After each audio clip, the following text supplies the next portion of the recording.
Halo teman-teman, kali ini aku akan share gimana caranya menambah produk dan mengupdate kategori produk dengan sistem kategori baru di Shopee.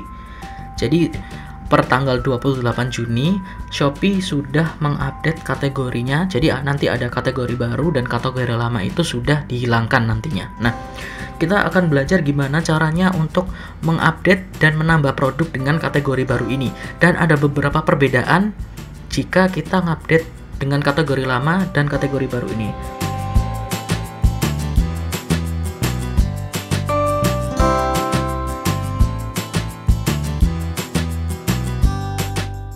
Kalian masuk ke Google Chrome, kalian klik link seller.shopee.co.id, edu, kategori, dan sebagainya. Nanti aku akan share linknya di bawah, kalian bisa klik link itu. Kemudian kalian cari di sini, katakanlah sepatu casual. Nah, itu masuk kategori apa? Oke, di sini ada banyak. Ada sepatu, ini ada fashion, ada sepatu sneakers, sepatu boot, dan sebagainya, sepatu sandal, sepatu anak, sepatu, dan sebagainya. Ada banyak sih sebenarnya. Nah, ada banyak sepatu futsal, sepatu lari, dan sebagainya. Kamu cari yang bener-bener sesuai dengan apa yang kamu jual. Oke, langsung aja. Yang pertama, klik di saya, kemudian klik di toko saya,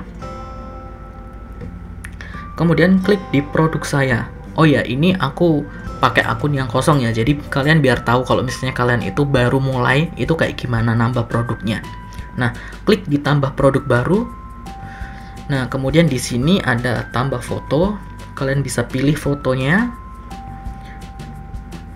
Misalnya foto ini. Oke. Nah, setelah itu nama produknya. Oke, katakanlah ini, kemudian deskripsinya. Ini aku contohkan saja ya, jadi mungkin ini nggak terlalu lengkap. Misalnya bahannya apa gitu ya.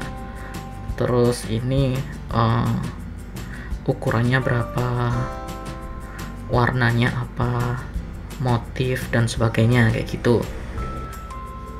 Oke, saat masuk ke kategori ini kita sudah ada kategori yang direkomendasikan. Contohnya aku pilih aja yang sepatu pria loafer, karena ini yang direkomendasikan oleh Shopee berdasarkan apa yang kita inputkan dan berdasarkan foto atau gambar kita. Meskipun kalau nggak salah ini sepatunya Oxford ya kalau nggak salah.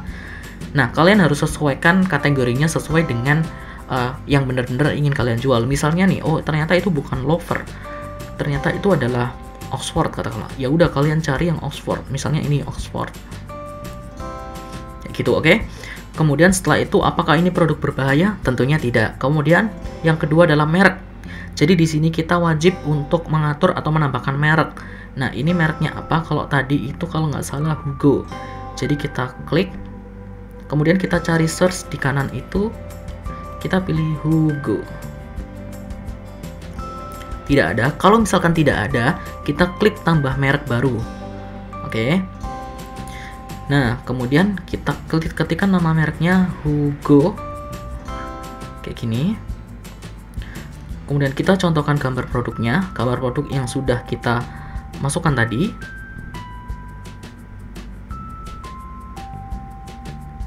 Oke, logo mereknya kalau nggak ada nggak apa-apa, situs mereknya kalau nggak ada nggak apa-apa. Nah, klik dengan ini saya menyatakan bahwa ini atas persetujuan sendiri dan tidak diubah menjadi tidak ada merek. Nah, kalian klik itu, kemudian kalian klik kirim. Nah, nanti ini statusnya adalah dalam tinjauan. Kalau misalnya kita itu ternyata mereknya itu nggak bagus atau nggak disetujui oleh Shopee, maka kita akan ditampilkan tidak ada merek. Ini akan diganti secara otomatis tidak ada merek kalau misalnya memang merek yang kita daftarkan itu ternyata salah. Atau ternyata mereknya itu bukan itu, kayak gitu. Tapi kita kirimkan dulu, tinjau dulu, biar Shopee meninjau merek kita. Klik simpan. Oke, kemudian ini negara asalnya. Negara asalnya mana? Kalau misalnya nggak ada pilihannya di sini, kamu bisa isi sendiri di sini. Misalnya negaranya apa, kayak gitu. Kalau misalnya kamu nggak tahu, ya udah klik aja yang lainnya, kayak gitu. Kemudian simpan. Oke, nah kemudian bahan. Ini bahannya apa? Apakah bahannya kanvas, kulit, nilon, dan sebagainya. Oke, Ini harus kamu tanyakan kalau misalnya kamu dropshipper, tanyakan ke supplier. Kalau misalkan di sini nggak ada, kamu punya bahan sendiri, kamu pilih isi sendiri. Misalnya bahannya apa gitu ya, misalnya kulit lah, katakanlah kayak gitu. Kemudian klik tambah, tapi ini jangan ya. Ini aku contohkan misalnya bahannya kulit gitu aja. Oke, kemudian acara. Nah, acara ini untuk acara apa? Casual, formal, dan sebagainya. Misalnya ini casual. Oke, kemudian tipe. Tipe ini apa? Tali. Karena ini tali, jadi pilih tali. Kayak gitu. Kemudian tampilan kulit. Apa ini? Timbul, mengkilap, dan sebagainya. Misalnya ini mati gitu aja. Nah, ini memang banyak sekali pengaturan. Sebenarnya tujuannya untuk apa? Biar ini memudahkan pengelompokan. Jadi nanti kalau misalnya customer nyari, itu customer bisa menemukan produk yang tepat. Kayak gitu. Misalnya mereka nyari sepatu yang bahannya kulit. Nah, kalau misalnya bahannya ini nggak kamu set kulit, kamu nggak akan muncul. Misalnya customer nyari sepatu yang untuk acara casual. Kalau misalnya casual ini nggak kamu isi, maka kamu nggak akan muncul produkmu. Kayak gitu, oke?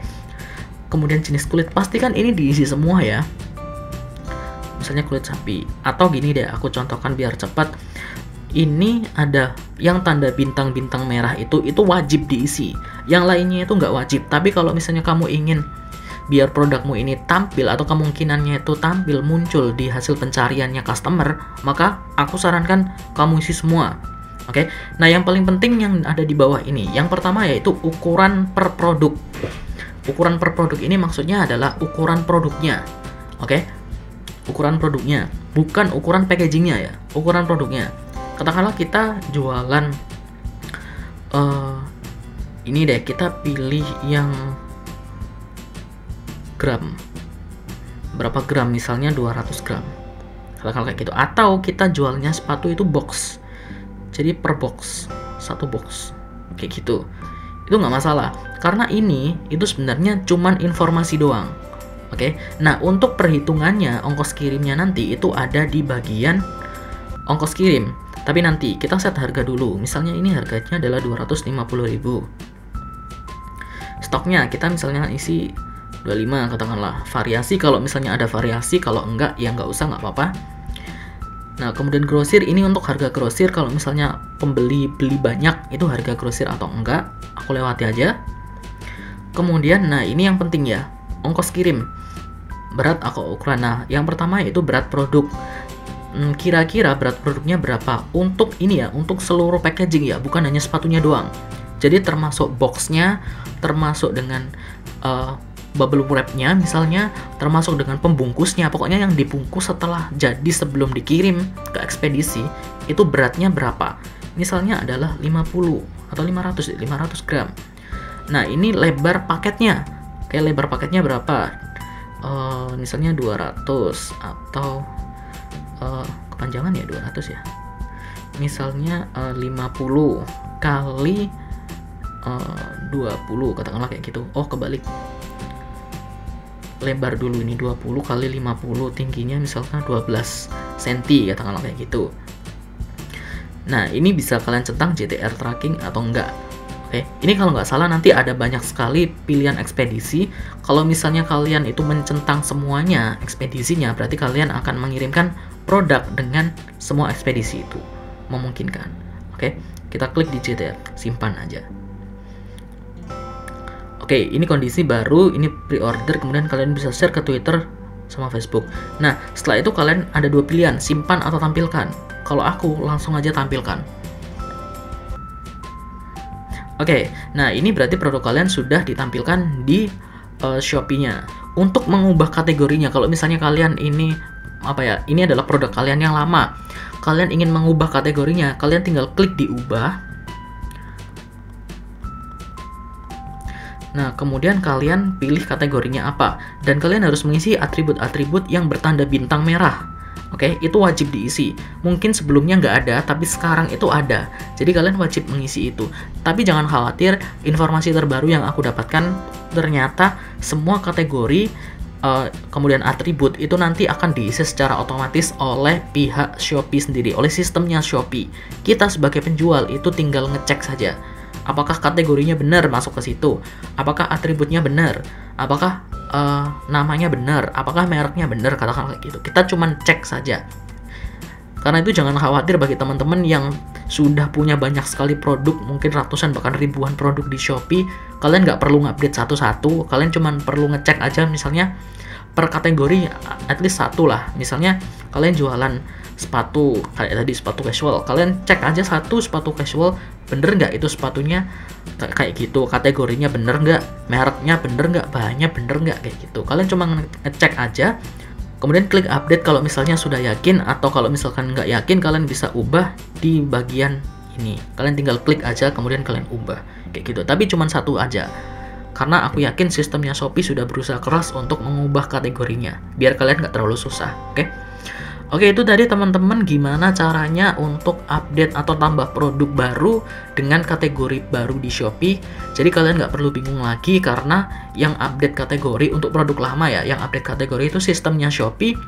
Dan kalau misalnya kalian ingin menambah produk baru, ya memang kalian harus berusaha keras karena ada banyak sekali variabel yang harus diisi. Jadi tidak hanya nama produk dan deskripsi. Kalau dulu kan nama produk, deskripsi, kemudian kategori, udah itu doang. Sekarang ada berbagai macam atribut, ada merek, ada bahan, ada ya macam-macam. Tapi nggak masalah, karena itu nanti juga tujuannya baik, biar customer itu bisa menemukan kita dengan baik kayak gitu. Biar kita juga nggak bersaing dengan banyak sekali kompetitor. Kalau dulu kan kita misalnya bahannya berbeda dengan sepatu A katakanlah, kita bersaing dengan mereka. Tapi sekarang kita bersaingnya sedikit karena mungkin nggak semua sepatu bahannya kulit, mungkin nggak semua sepatu digunakan untuk acara casual, mungkin nggak semua sepatu digunakan dengan tipe pengikatnya tali kayak gitu. Jadi orang yang mencari tali atau sepatu dengan tali itu nanti produk kita akan dimunculkan, akan direkomendasikan kayak gitu. Semoga informasi tadi bisa bermanfaat bagi kalian, dan jangan lupa untuk share video ini biar teman-teman kalian yang jualan di Shopee juga tahu gimana caranya nambah produk dan update kategorinya di handphone. Jadi banyak sekali yang ngeluh katanya nggak punya laptop, jadi aku buat tutorialnya pakai handphone. Jangan lupa juga untuk klik tombol like dan subscribe channel ini biar kalian bisa update informasi terbaru tentang jualan online apapun. Dan sampai jumpa di video berikutnya.